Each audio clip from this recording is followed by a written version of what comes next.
Listen how this man, this Fulani man, took his time to analyze why they are invading eastern part of Nigeria called Biafra.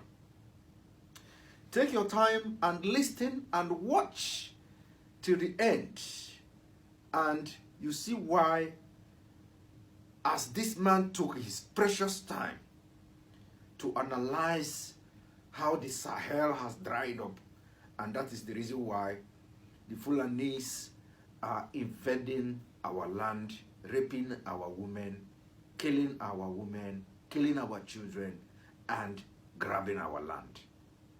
Just take your time. And after watching this video, of course, not all the people, all the commentators, but this particular Fulani man, you will shed tears. Well, Dr. Ado, whilst, just one more thing for you. Now, there are those who think that, now, if this takes care of the sedentary lifestyle of the herders, what happens to those who usually who are mobile?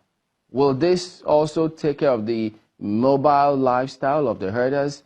And then there are those who also say, look, they also have cattle, but they're not necessarily Fulani. Will this, or do you think this should be extended to such persons as well? First, it is not an ethnic issue. It's a social issue. And therefore, whosoever has cattle and he is roaming, he should be settled, whether he is Fulani or he is not Fulani. And what's the first question, please? If you can kindly repeat. I was saying that if this is going to take care of the sedentary lifestyle of the herders, because yesterday we were made to understand that there are almost two categories of herders, those who are sedentary and those who are mobile. So if this takes care of those who, well, are sedentary, what about those who are mobile, who usually like to move no matter what? Will this or should this take care of that? Yeah, I think in the first place it is them that this policy should first work on. That is, they should stop roaming around. The settlers, the sedentary Fulanis are already settled. Most of them have their own ranches. My father had his own ranches, and the ranches were there, except if on demand for manure, that they will now open the ranch and then allow the cattle to go and stay a day or two or three for the purpose of giving manure to those who demand. But by and large, his cattle are ranched and are kept in one place, and then food being brought, to the cattle. This is what we expect the federal government, the policymakers of Nigeria to resolve. Those who are roaming around, stop them, ranch their places. You see, human needs land. Land doesn't expand. Human beings expand. Why are we even in this problem in the first place? We are in this problem because the areas that these people used to dominate, that is the Sahel and the arid zone around the Chad Basin, these places have dried up as a result of climatic change. Two, there is also another issue that we have, the federal government of Nigeria has overlooked for years, and it is part of the problem. The drying up of our major rivers and their tributaries. For example, the Benue River. The head of the Benue River is in the Cameroon, is in Lagdo, and that we were, and by the United Nations and the League of Nations, and before then the Anglo-Germans agreement on the usage of this river, the Lagdo River, is that no country in which the river traverses shall use this land, shall use this river in any way or form or manner that will affect the other part of the other country. But right before us, the country of Cameroon, they built Lagdo Dam and blocked the river, the water of the Benue. And the Benue sort of dried up during rainy season, and its tributaries, the Sidaki River, Gongola, Makale, Mayine, Donga, Taraba, Kasina, Ala rivers. These are the major tributaries of the Benue River. They have, as a result, also dried up. So pastures need need water in order, to blossom, and hearts need pasture and water in order to live. So when the Boko Haram came, when the Chad dried up, when the Lagdo was established, when the other parts of lands in that area have been taken as a result of development by state or federal government, you have left the herders with absolutely no option than to move southwards.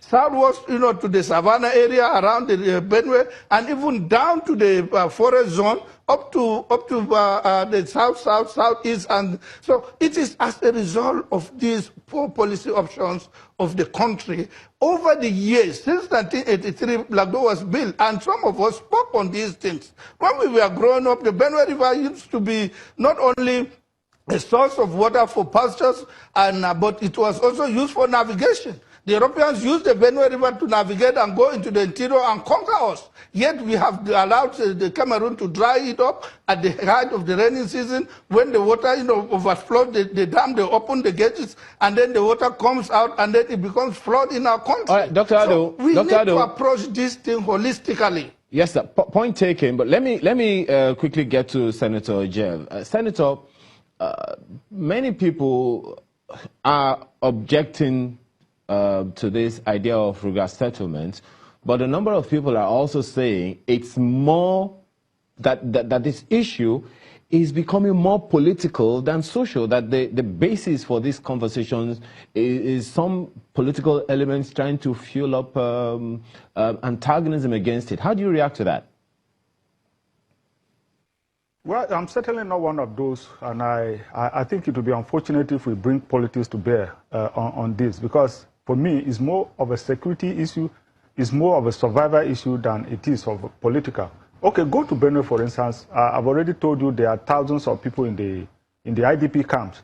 Now, suddenly some billboards, some signboards appeared as the Ruga settlement.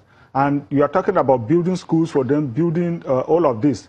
Why these people are languishing without any government interference in terms of looking to their welfare. Certainly, those kind of people, those people will not accept that kind of arrangement. I mean, it's unfair. It's a natural human thing.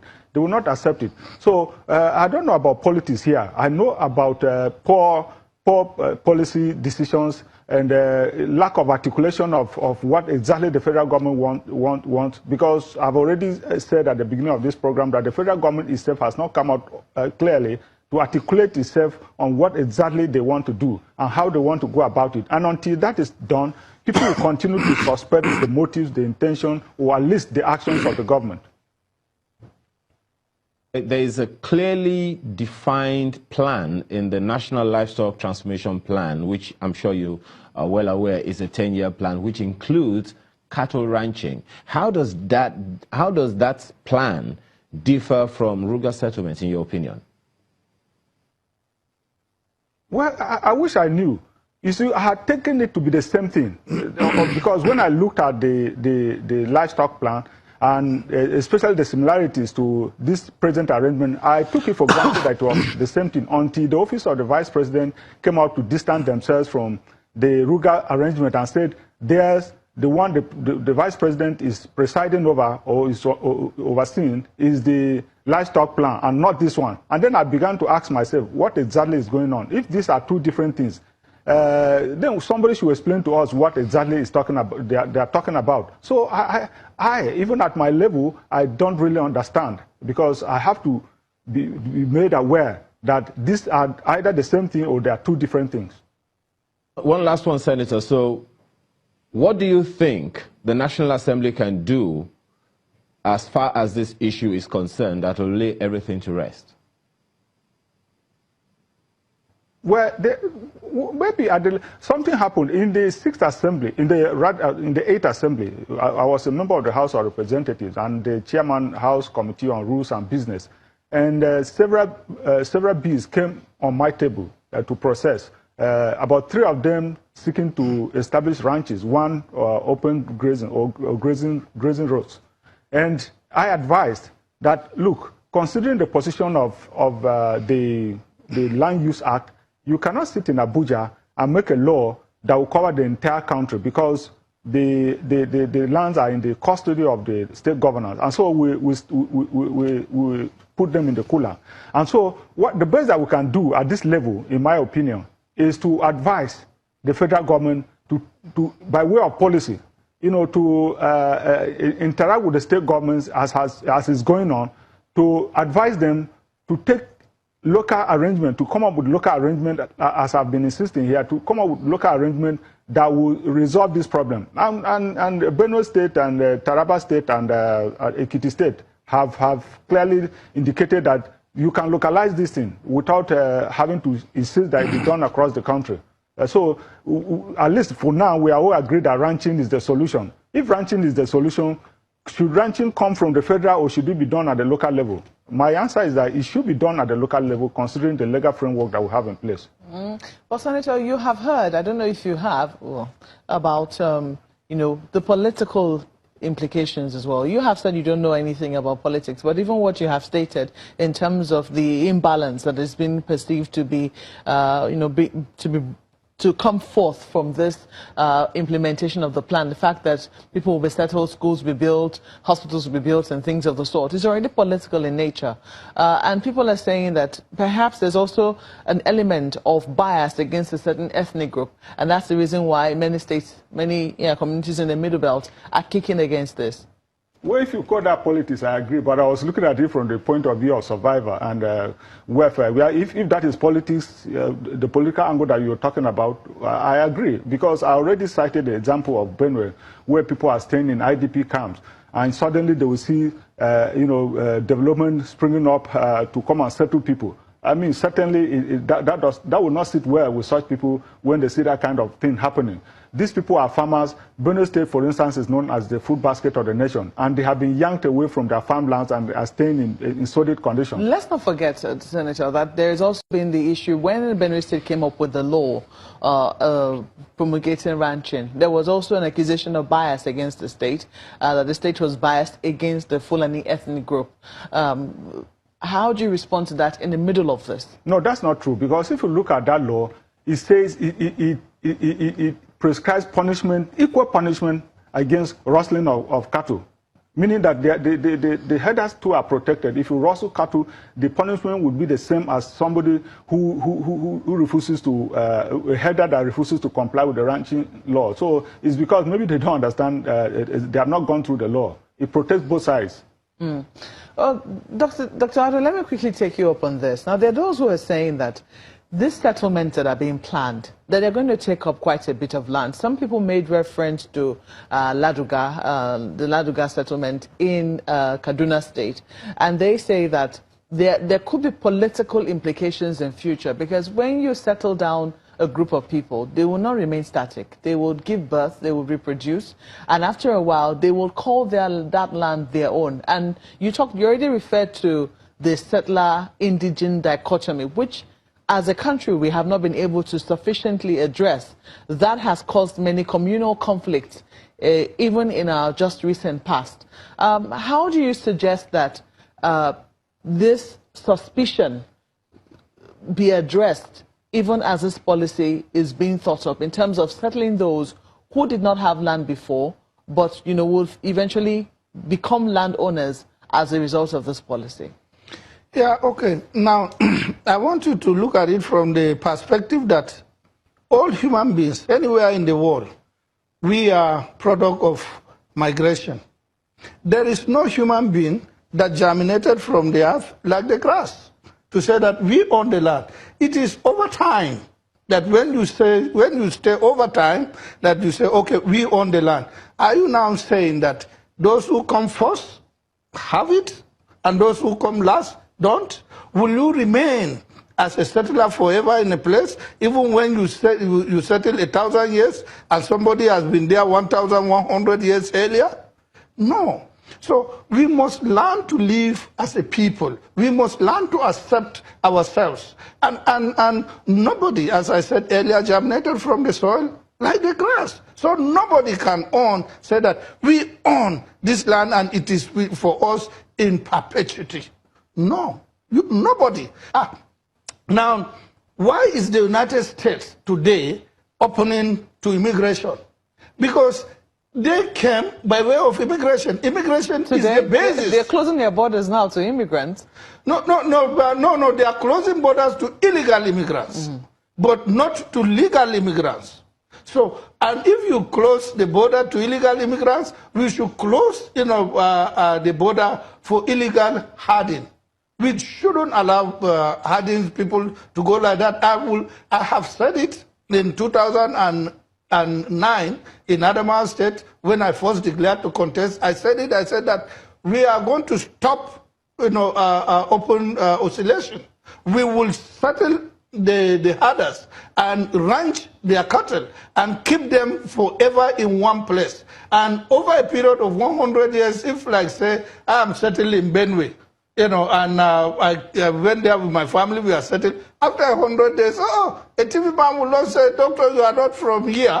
I would say, what do you mean? I'm not from here, I'm here. I can contest election, I can do anything. So our people have refused to allow mingling, to allow settlement. And this thing started since 1986 from the Kafanchan crisis. Settler phenomena in Kafanchan, Zango Kataf, Kaduna, and this. And like this, so this opposition is just a continuation of this, settler indigenous dichotomy.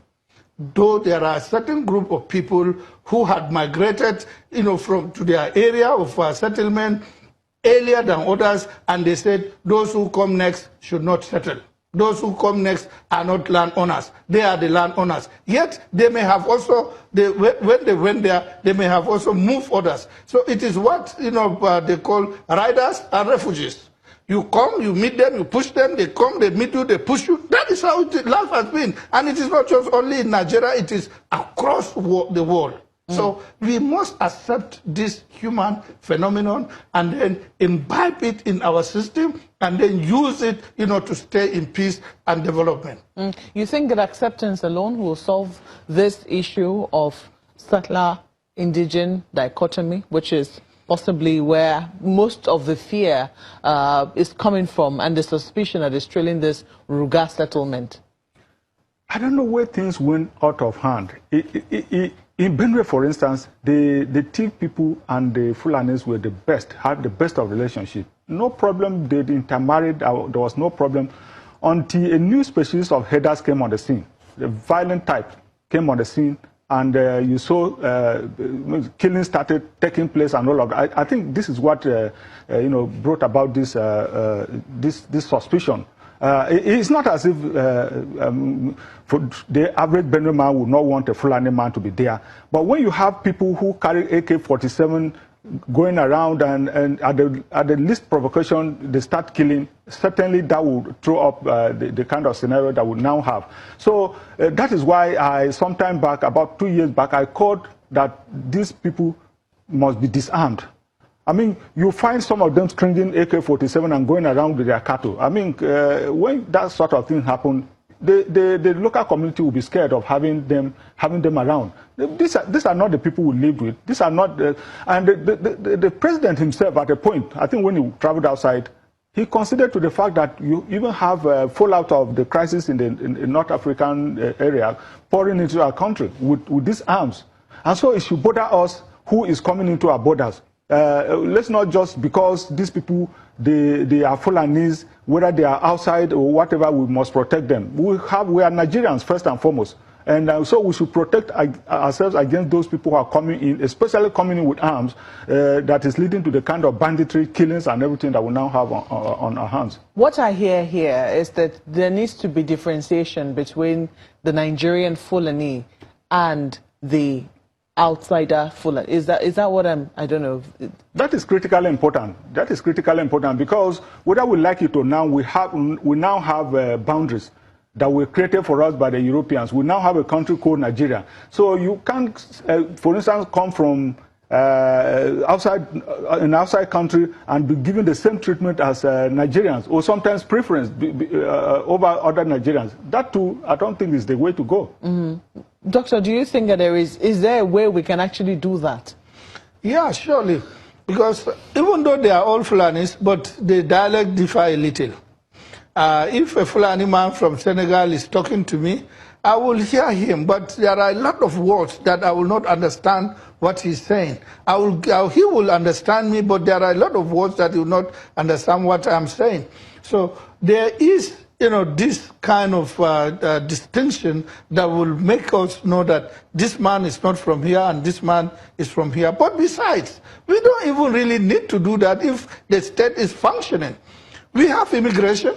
Who is the responsibility to ensure that nobody comes into the country illegally? We have the Nigerian customs, who ensures that nobody must come into this country with a contraband and a weapon. But it's Doctor, a contraband. We know that these people do not take conventional routes. They don't go through border posts. That is why we have the immigration. It is the responsibility of the immigration to man all our borders. It is the responsibility of government to establish the immigration department in such a strength that it has the capacity to man all our borders. Do you think that if we're able to differentiate between the two, do you think that the suspicion would reduce? Yeah, well, this is, to me, I would say the whole thing is political. The Fulani man there's already suspicion. And if you look what is being said about the Fulani man all this while, that, oh, he is a jihadist, a genuine, and so on and so forth. That just because in the 18th, 19th century, the Fulanis waged jihad, established a caliphate and various emirates and so on, it is referred to that now if you give them a small portion of land here, over time they will do, as somebody wrote in, said, it's going to be another visit in Kwara State. There was one, I can't remember the name of the Fulani leader who established the Lorin Emirate, but that he will do that and so on and so forth. So it is a mindset already put on the Fulanis, whether he is a Nigerian Fulani or he is a Chadian Fulani or he is a Senegalese Fulani. And besides, Nigeria has the largest number of Fulanis in the world. Can it be broken down? The suspicions, this defense already built up around, that's the question I'm asking. Can it be broken down if the Nigerian government said, look, this is just for our own people. This is not for people who are coming from the outside.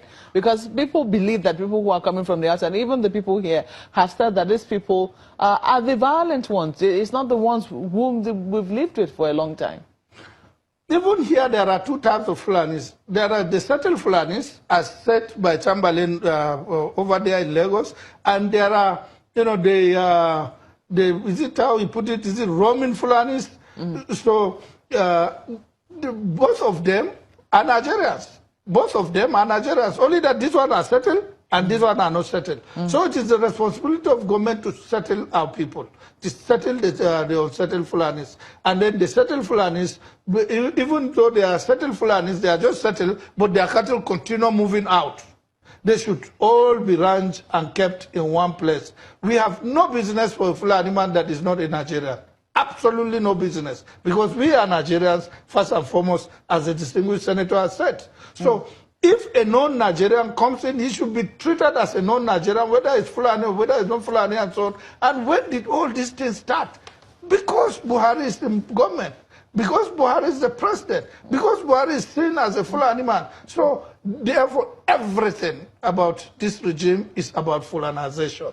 It's not true. Okay. Well, we do know that government has a lot of explaining to do. Both of you have said that there is very little clarity on what this Ruga settlement is about. And there are many more questions that government needs to answer. But we have been speaking with Senator Okejev, who is representing Benue Northwest, and Dr. Umar Ado, who is a historian and a public policy analyst. Gentlemen, we have to thank you both for coming on Sunrise Daily this morning.